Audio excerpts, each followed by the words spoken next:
Welcome back to another replay. If you guys would like your replay reviews done, make sure you head to my Discord. We have free replay reviews on Saturday, so make sure you put your replay review into the tab in my Discord, link in the description below. If you guys would like your video in a video format like this, if you guys like your video in a video format, if you guys like your replay in a video format like this, consider becoming a member of the channel or subscribing to my Twitch. I really appreciate the help, and you know, you also get something too. You know, you scratch my back, I scratch your back, same thing. Anyway, we're gonna be reviewing someone special today.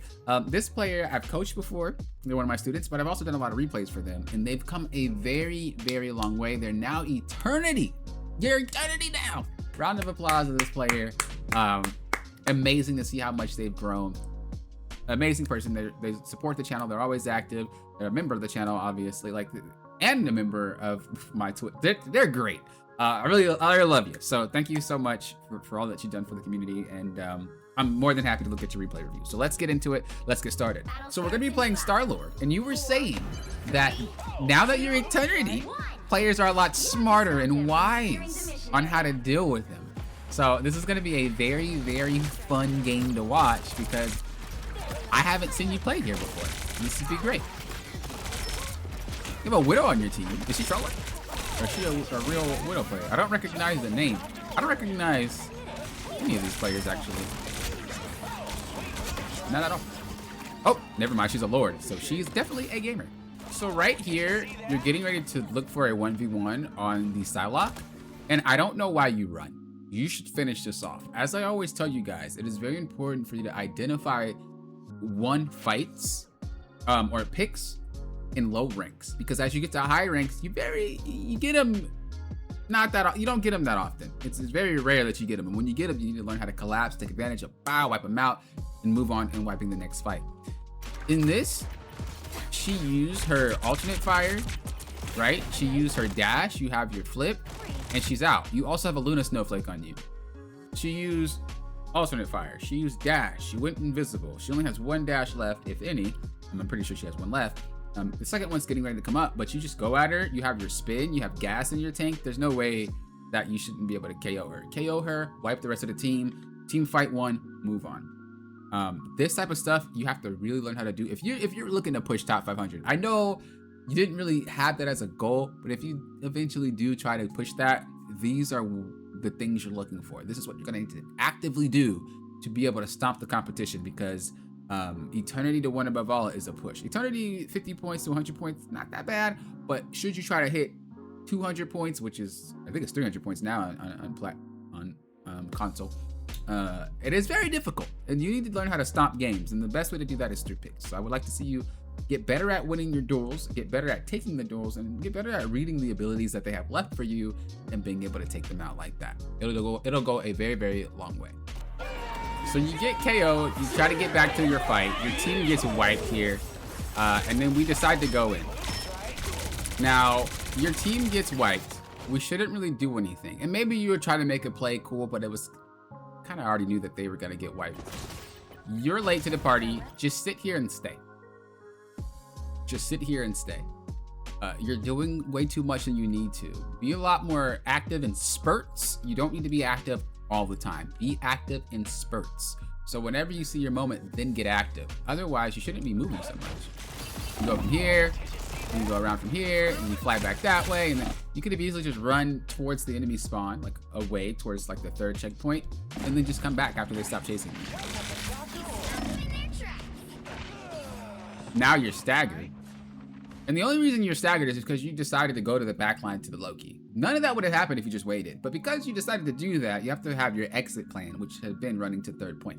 You do that, you be ready, they're gonna stop chasing you eventually. And if they don't, I mean, they're trolling. Who catches a Star-Lord? Nobody.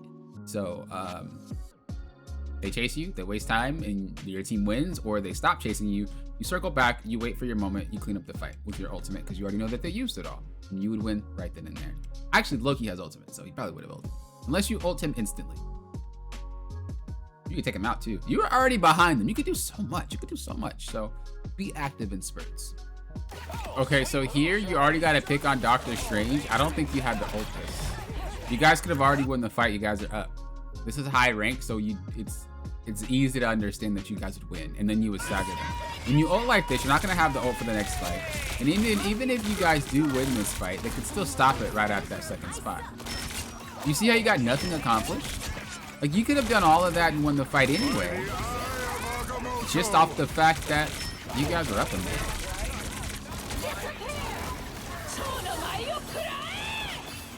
And then you guys end up losing the fight. It was very obvious that you ulted in intermission, basically. You have the 4 phases that we talked about, which is setup, pre-fight, full fight, cleanup, right?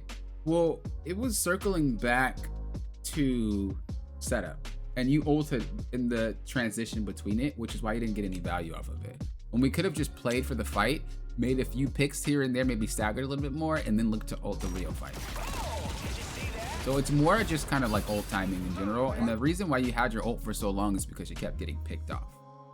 So moving into the next round, we noticed again that your ultimate wasn't just matched for the support. You just kept getting picked off when you had opportune moments to use your ultimate, and that was it, really.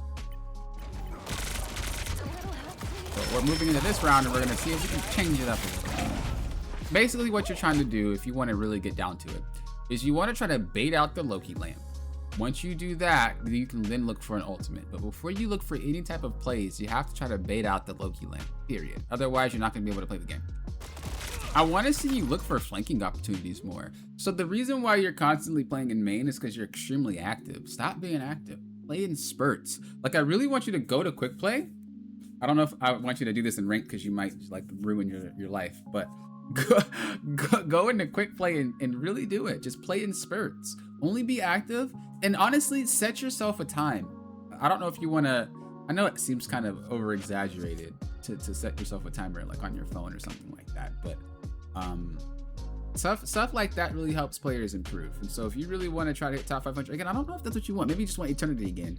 But stuff like this is how you improve. Doing things outside of the game actually is a great way. When I played fighting games, I would write down my combos so that way they're stuck in my head more, and I would do a lot of the things outside of the game.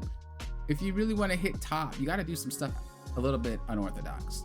And for me, I wrote on a sticky note, it says stay in front, not behind. Sometimes I would get behind the entire team, and then like, it's time and place for everything, but I noticed that I kept doing it, and I wanted to work on it because I keep defaulting to it. And I got way better at it.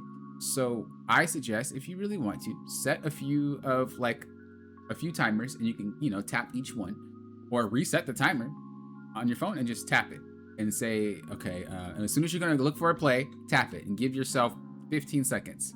When that rings, you need to leave and bail. I don't care if you're close to a KO. I don't care if you about to use ultimate, whatever, stop.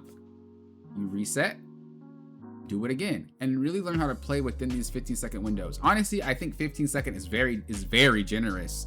So once you get better at it, try to shorten it to like 10, shorten it to like 7, and just really give yourself spurts of playing. You will be so much better at the game. Trust me. You're already really good at the game, but you'll be really good at the game, like scary good, because you're missing a lot of opportunities to set up and stuff because you're always so active. Flanking, you could be doing all this other crazy stuff, positioning in really odd places, but you're so active that they always hear you, they always see you, that would help you out a lot. Why do Doctor Strange players walk out to Portal? Bruh, y'all can Portal here. What am I missing? Is this a reason? I never understand why they do that. Yo, someone in the comments, let me know why people do this. Why do you walk out? The portal is in there. It's so crazy to me. Maybe they just think they can? I don't know. It's really weird. So you popped your ultimate prematurely. You could have just waited for it to wear and then, you already have the support. Honestly, you could have let the fight maybe play out and then just ult the next fight if you guys were winning. Yeah, look, right here, imagine if you had ult and then you flew up and popped yours. You win this fight for free. But because you ulted so prematurely, you already had the advantage. You guys had ult. You guys ulted second, I believe. Maybe it was first, whatever. But we could have seen how the fight played out and then use the ult if necessary. But you're just firing off the ult because it's a team fight. And again, you're doing all this because you're very active. If you stopped for a second, you could think a lot more. And then it'd be easier for you to play the game. So really, this game was very difficult because of how you're playing. You have to keep in mind, and I told you this already, That the higher you climb, the less you can be so active. You now are getting punished for being active. They can hear you when you use your jetpack. They can hear you when you walk around. They can hear you when you're flipping. You got better at using your abilities. You're not spamming them all the time, which is really, really good, but you're still really, really active. And in order for you to improve, you're gonna have to stop being so active and look for opportunities to take advantages in a fight. You're not the one who should start the party. You're the one who should be the follow-up. So if you wait a few seconds, let the fight unfold, and then actually look to make the play, you'll probably get a lot more done. The same thing with using your ultimate. You're only firing it off because it's a whole team fight. Let's fire it. And as you get to higher ranks, people aren't that dumb. They can deal with Star-Lord, which is, again, why I usually rate him lower on the tier list as like B, because he's still a good character, but like he's easily shut down in higher ranks, and that's why I rate it how I rate it. With you, again, just a little bit too active. Just chill out. You'll be golden. Chill out. Look for them. I highly recommend you doing the little stopwatch thing on your phone like I suggested. I'm telling you, you're going to realize how many more opportunities you spot, and you're going to realize how much easier it is to make a play and capitalize on it. I promise you. That is going to be something that I urge you to try as homework, and let me know how it is. As always, if you guys would like your replay review done, make sure you head to my Discord. We do them every Saturday. If you guys would like a video format, become a member of the channel or a member or a subscriber on Twitch, and you guys will get a video format during the week. Until next time, you know what I always say. Think you guys are doing what? Popping often. Pull often.